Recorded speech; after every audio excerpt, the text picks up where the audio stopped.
కానీ ఇవాళ ఇవి సెంట్రింగ్ మేస్త్రీలు ఏం చెప్తున్నారు, కేవలము మా వల్లనే బిల్డింగ్ తయారవుతున్నది, మా వల్లనే వీళ్ళు బతుకుతున్నారు అన్నటువంటి పద్ధతిలో మాట్లాడుతూ అనేక రూపాలుగా అనేక రకాలుగా మమ్మల్ని కించపరిచేటువంటి మాటలు మాట్లాడుతున్నారు.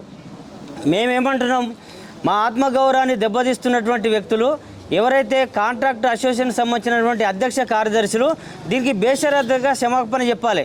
ఎందుకంటే భవన నిర్మాణం చేసే దాంట్లో మా తాపి మేస్త్రి పెద్దన్న పాత్ర పోషిస్తాడు. కానీ ఇవాళ వాళ్ళు ఒక పెద్దన్న లాంటి వ్యక్తినే ఇవాళ అనేక మాటలు మాట్లాడుతూ ఉన్నారు.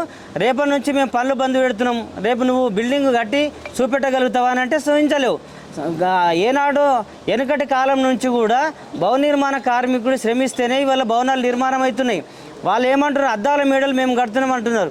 అద్దాల మేడలు నువ్వు కడితే మరి మిగతా రంగాల కార్మికుల పరిస్థితి ఏం కాలే? ఒక్కడి స్లాబ్ వేసేస్తే అద్దాల మేడలు తయారవుతాయా? దానికి శ్రమ అంతా కూడా 10 రంగాల కార్మికుడిది ఉంటుంది.